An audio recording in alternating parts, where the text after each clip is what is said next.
नमस्कार दोस्तों, target banking knowledge के एक नए वीडियो में आप सबका बेहद स्वागत है। दुनिया की सबसे ज्यादा सेविंग करने वाली कम्युनिटी में से एक है चाइनीज कम्युनिटी। चाइना के लोग जो है अपना 46% सेव कर लेते हैं, यानी कि अगर 100 रुपए उनकी इनकम है तो उसमें से 46 रुपीज वो लोग सेव कर पाते हैं। यही चीज अगर हम इंडिया की बात करेंगे तो यहाँ पे 80% इंडियंस तो ऐसे हैं जो कि 10% से भी कम सेव कर पाते हैं। हमारी जो इकोनॉमी है वो धीरे धीरे कंजम्पशन इकोनॉमी की ओर बढ़ती जा रही है। जैसे कि अमेरिकन इकोनॉमी है, वहां पे लोग 5% से भी कम सेव करते हैं। हम जैसे ही घर से बाहर निकलते हैं तो हम देखते हैं कि अलग अलग दुकानों पे सेल के ऑफर लगे रहते हैं। हम मोबाइल खोलते हैं तो अलग अलग वेबसाइट्स पे, फ्लिपकार्ट पे, अमेजोन पे, वहां पे सेल लगे रहते हैं। हम कोई सुपरमार्केट में जाते हैं, वहां पे भी हमको कुछ चीजें अच्छी लग जाती हैं, जो हमको जरूरत नहीं है वो भी हम खरीद लेते हैं। तो ऐसे केसेस में क्या होता है कि हमारा जो सेविंग है वो नहीं हो पाता मंथ के एंड तक। या तो हमारी सेविंग एकदम कम होगी या फिर हम ऐसे पोजीशन पे होंगे कि हमको किसी और से कर्जा लेना पड़ेगा। हम क्रेडिट कार्ड का इस्तेमाल करेंगे, पर्सनल लोन ले लेते हैं, ऐसी नौबत तक आ जाती है।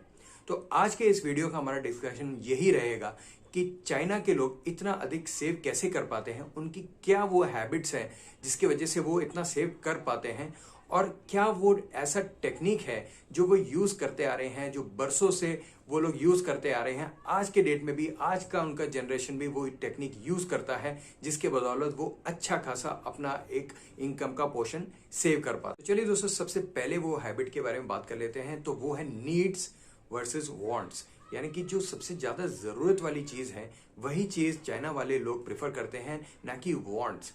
आप कई बार दुकानों में गए होंगे, आपको कुछ दिखा होगा, आपको अच्छा लगा होगा, तो आपने सोचा होगा आई वॉन्ट दैट, यानी कि मैं चाहता हूं कि वो मुझे मिल जाए। वो जरूरत वाली चीज नहीं है जिसके बिना आपका गुजारा हो ही ना पाए, ऐसी चीज नहीं है। लेकिन अगर आपको कोई चीज अच्छी लग रही है और आप फिर वो लेते हैं तो वो वांट में बदल जाता है, वो नीड नहीं रह जाता। अब एक एग्जाम्पल के तौर पे समझते हैं। आप एक पॉइंट से दूसरे पॉइंट तक डेली अप डाउन करना चाहते हैं, आप उसके लिए गाड़ी खरीदना चाहते हैं, गाड़ी जरूरी है आपके लिए। अब बेसिक जो चीजें हैं जो जरूरत वाली हैं वो अगर आप सोच के देखो, जैसे मैं अगर सोचता हूं तो सबसे पहले मैं जो बेसिक चीजें हैं जो गाड़ी में होने चाहिए, उसके अलावा मैं ये सोचूंगा कि उसका जो स्ट्रेंथ है वो थोड़ा सॉलिड होना चाहिए। ये नहीं कि कुछ बाई चांस कुछ एक्सीडेंट हो जाए तो उसके जो पैसेंजर्स हैं उनको बहुत ज्यादा बड़ी चोटें लग जाए, ऐसा ना हो। फिर दूसरी चीज है जो उसका माइलेज है वो इकोनॉमिकल होना चाहिए। सेफ्टी फीचर्स जो बेसिक होने चाहिए, एयरबैग्स टाइप के, वो सब होने चाहिए।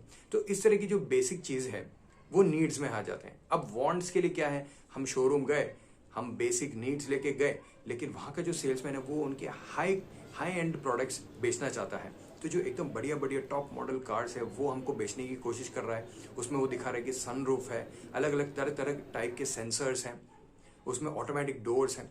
तो जरा आप सोच के देखिए कि ऐसी चीजों की जरूरत है। क्या आप सनरूफ के बिना गाड़ी चला नहीं सकते? क्या आपका जो पर्पस है वो सॉल्व नहीं होगा? A to B आपको डेली अप डाउन करना है, क्या वो ऑटोमेटिक डोर्स के बिना नहीं हो सकता काम?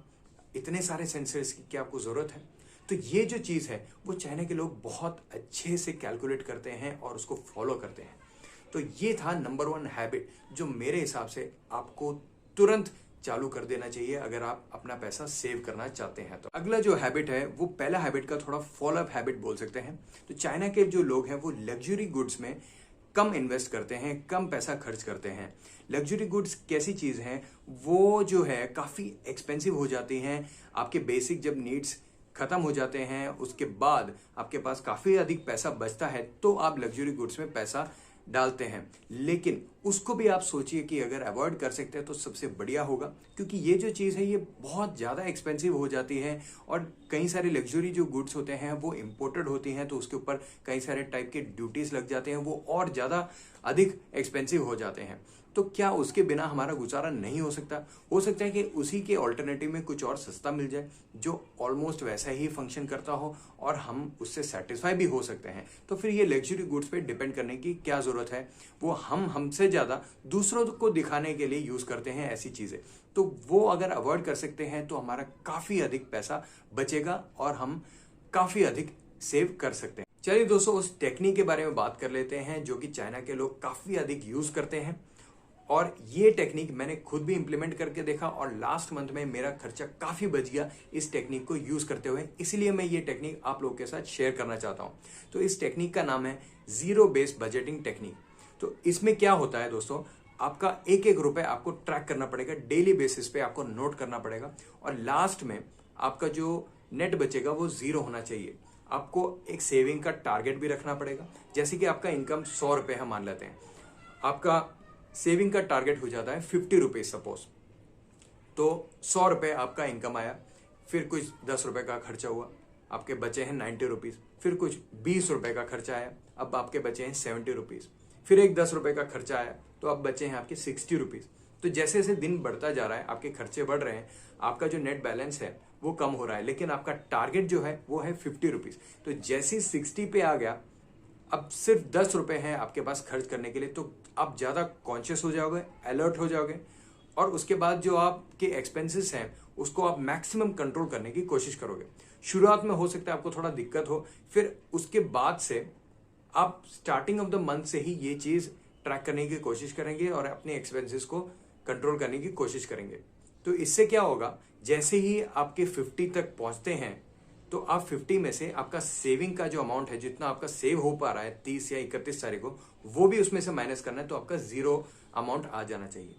तो ये है वो टेक्निक और मैंने ये खुद यूज किया है। इससे क्या हुआ, एक एक रुपए का मैं अमाउंट, एक हिसाब रखना मैंने चालू किया। तो एक रुपए भी अगर मेरा खर्च होता तो मैं उसको नोट कर देता था और उसके वजह से क्या हुआ, मेरे को एक अच्छा सा आइडिया लग रहा था कि मैं किस दिशा में जा रहा हूं। 15 तारीख होते होते मेरा ऑलमोस्ट वो टारगेट फिगर पहुंचना चालू हो गया। तो इससे मुझे पता लगा कि मेरा जो डायरेक्शन वो ठीक नहीं है, मेरे को कंट्रोल करने की जरूरत पड़ेगी। एक बहुत गंदी आदत मेरे को लगी हुई थी एक्सपेंसेस की, वो मैंने धीरे धीरे कम किया। अब आने वाले महीनों में मैं इसको और अच्छे से यूज करके अपने एक्सपेंसेस को एकदम कम कर दूंगा और अपने सेविंग्स को पूरी तरीके से बढ़ा दूंगा। अपने टारगेट्स जो हैं वो मेरे सारे अचीव हो जाएंगे, मेरे को पूरा कॉन्फिडेंस है। और ये टेक्निक मैं रिक्वेस्ट करता हूं कि आप लोग भी अगर अच्छी सेविंग्स करना चाहते हैं, भले उस सेविंग से आप कुछ भी करें, जैसे कि इन्वेस्टमेंट करना चाहते हैं या किसी और पर्पस के लिए आप रख रहे हो उस सेविंग को, कोई दिक्कत नहीं, लेकिन वो सेविंग का जो टारगेट है मैं चाहता हूं कि आप लोग का भी अचीव हो पाए। 100 रुपए है और आपने अगर 50 रुपीज का टारगेट रखा है, तो मैं ये मान के चल रहा हूं कि आप में से 90% लोग जो ये वीडियो देख रहे हैं वो इस चीज को अगर इंप्लीमेंट करेंगे तो सक्सेसफुल जरूर होंगे, अगर इस टेक्निक के साथ आप रहे तो। अगर एक बार जैसे आपने ट्राई कर लिया, फिर आपको लगता है अरे यार हर रोज कौन ये सब नोट करता रहेगा, ऐसे ही अगर आप सोच रखेंगे तो आप, मैं बता देता हूं दोस्तों, आप कभी भी सेव नहीं कर पाएंगे।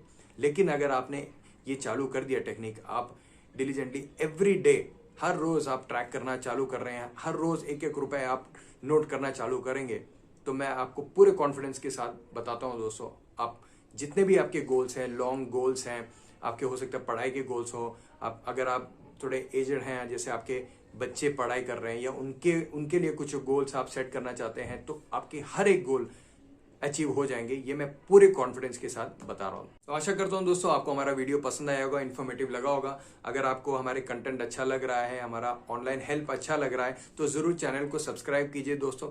हमको इससे बहुत ज्यादा एक कॉन्फिडेंस मिलता है और अपने दोस्तों तक भी इस तरह की इन्फॉर्मेटिव वीडियोस पहुंचाने की कोशिश कीजिए दोस्तों।